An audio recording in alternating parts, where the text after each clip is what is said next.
in looking at the church scene, and obviously with 3,000 churches, you have probably a perspective none of the rest of us do. What do you see as some of the challenges facing church music and worship? Maybe what are some of your challenges in your own personal job as far as trying to help those churches? Sure. And then where do you kind of see music going? As I said, it's changed a lot over the last 20 or 30 years. Kind of give us a picture of what you see 20 years from now.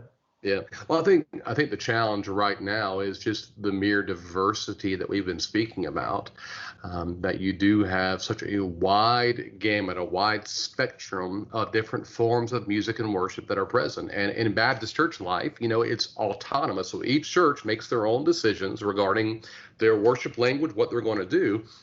But in that, you've got such a diversity that a challenge in my position is, how do I maintain excellence and knowledge of all those different forms, and what can I say to speak into all those, right? That my ministry isn't about preaching a style, but it's how can I teach the fundamentals that go underneath a style, the content, the substance, the participation, the God-centered, the gospel-centeredness of what we do. How can I focus on those things so that any church in my convention can see the beauty of those things and recognize that it goes beyond style?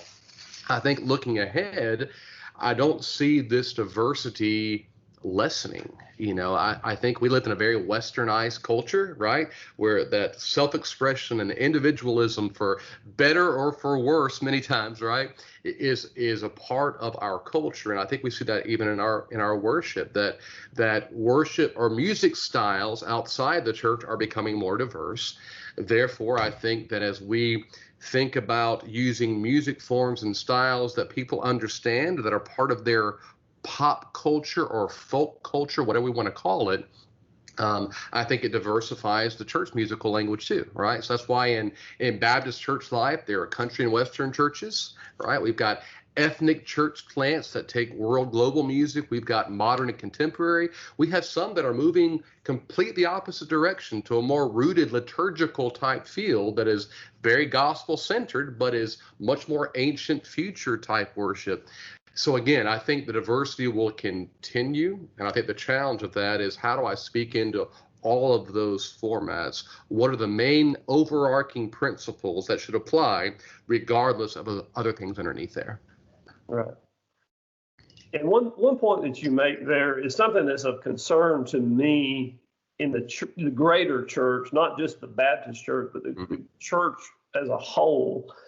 And that is when we allow our diversity to become a wall of separation rather than a point of strength for us. I'm afraid when we had our music ministry that traveled, we had the opportunity to go into a lot of different churches, a lot of different denominations, cities, countries, small, large, all over. So you get to see a lot of different things.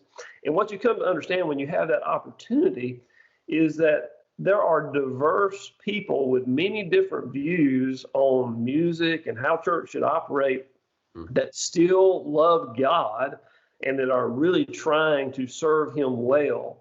And I think when you see those different people, it tends to help you embrace that diversity more.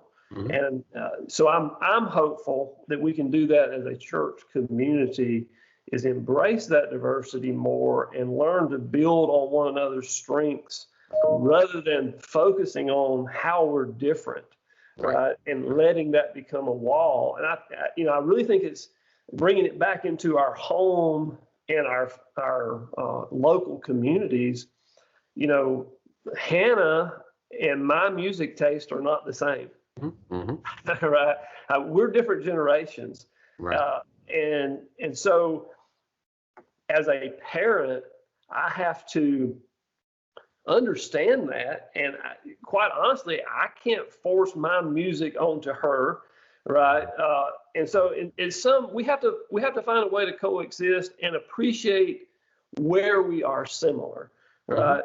Mm-hmm. And so Hannah, I don't know, maybe you might have a different perspective on that since you're in a little bit of a different generation than we are. on how the diversity of music and diversity in general is impacting the church world. You got any thoughts on that, or maybe a question for Dr. Shepherd on that?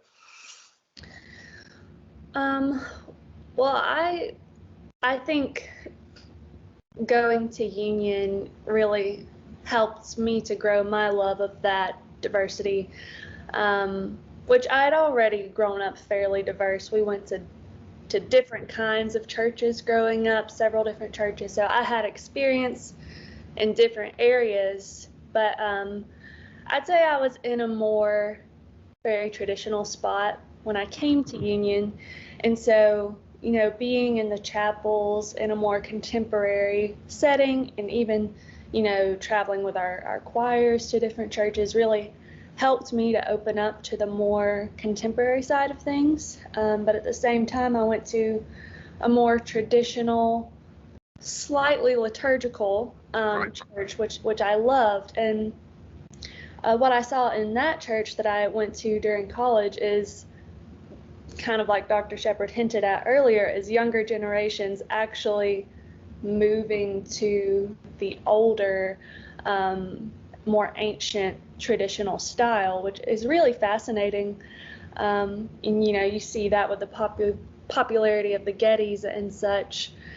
So it's really interesting to see how everyone is going these different directions, even among the same age group. We tend to think, the young people like contemporary, and it's really not that simple anymore. So I think you're right, Hannah. I think it's us as followers of Christ recognizing the beauty of diversity. And I think we see it, in Christendom, right?